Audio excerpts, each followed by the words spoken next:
Bienvenue dans votre émission Itinéraire Entreprise en partenariat avec Le Figaro.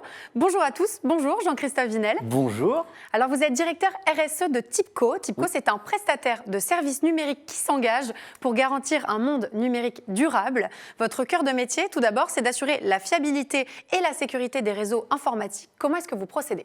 Alors on va avoir trois grands axes de travail. Les projets, par exemple. Donc on va intervenir dans les entreprises qui ont des projets de déploiement, par exemple, qui doivent déployer des smartphones ou des nouvelles solutions ou mettre en place des solutions Google ou Microsoft. Donc on va pouvoir les accompagner de bout en bout sur ces projets. On va aussi intervenir donc là sur la vie de l'entreprise, donc sur la performance directe de l'entreprise. Donc ça c'est l'exploitation, c'est faire que tout fonctionne au quotidien. Et puis sur la maintenance. Donc là, comme vous le disiez, là c'est plutôt des interventions un peu plus lourdes, souvent curatives, qu'on essaie de faire de plus en plus prédictives sur tous les réseaux, la téléphonie et les systèmes d'info de l'entreprise. Alors chez TIPCO, une des valeurs très fortes également, c'est l'éco-responsabilité. Vous faites du numérique responsable. Ça veut dire quoi faire du numérique responsable ? Il y a deux questions là. Il y a l'innovation et la digitalisation.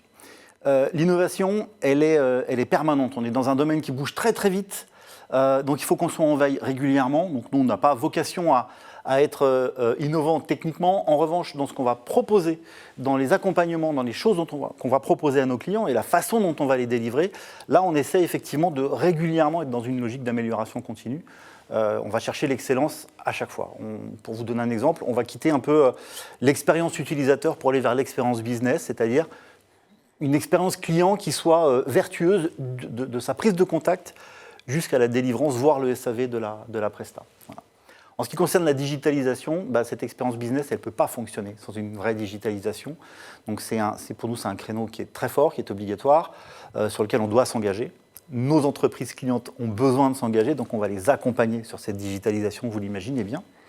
Mais derrière ça, qui est juste le fond de notre travail, il y a tout ce qu'on est capable de faire et que notre entreprise cliente ne voit pas toujours. Clairement, on connaît mieux leurs infrastructures et leurs réseaux qu'eux. On a des datas qu'on peut exploiter, qu'on peut travailler, et ça fait partie de nos axes d'innovation, peut-être justement.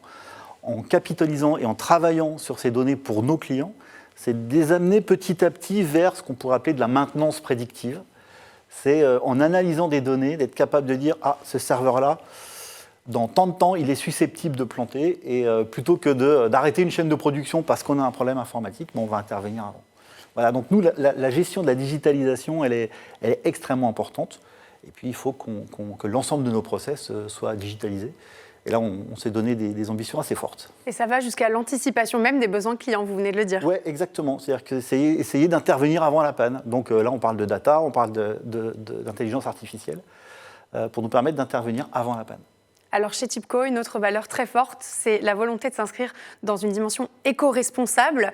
Vous faites du numérique responsable, ça veut dire quoi faire du numérique responsable aujourd'hui ? Alors, faire du numérique responsable, longtemps les deux mots n'ont pas été forcément ensemble. Ça ne veut pas dire que tout est blanc non plus. C'est-à-dire qu'il y a encore des marges de progression. On doit encore travailler. On peut parler de minerais, on peut parler de ce genre de choses, on a encore du travail, c'est clair.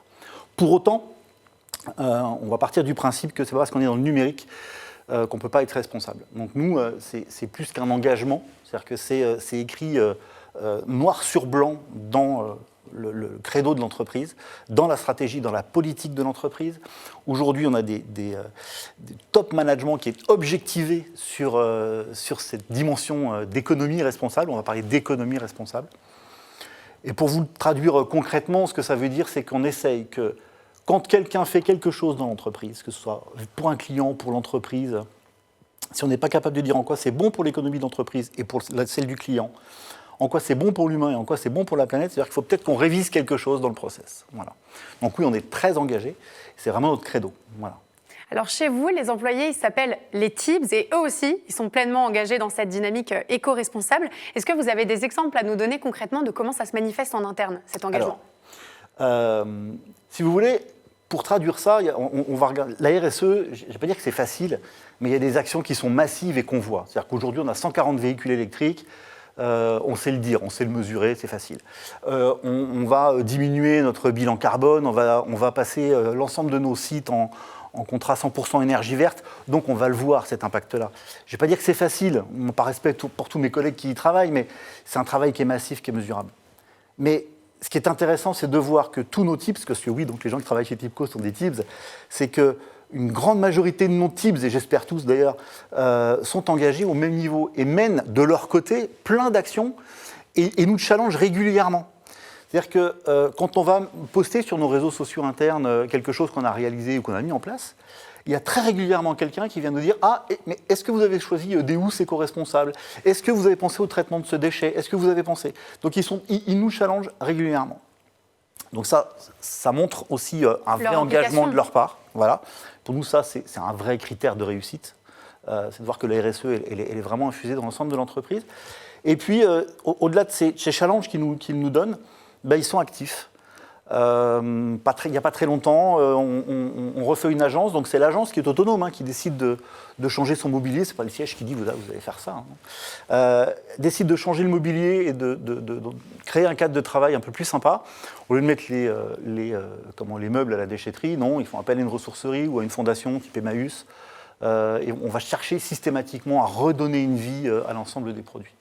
Alors, votre engagement, cet engagement que vous nous décrivez, il est déjà reconnu par un certain nombre de certifications. Oui. C'est quoi la suite?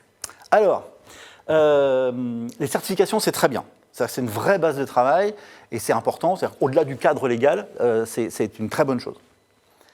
Ce qu'on veut faire, nous, c'est que cet engagement, il ne serve pas juste à remplir à cocher des cases. À cocher des cases, exactement. Que ce ne soit pas juste pour être dans la réglementation.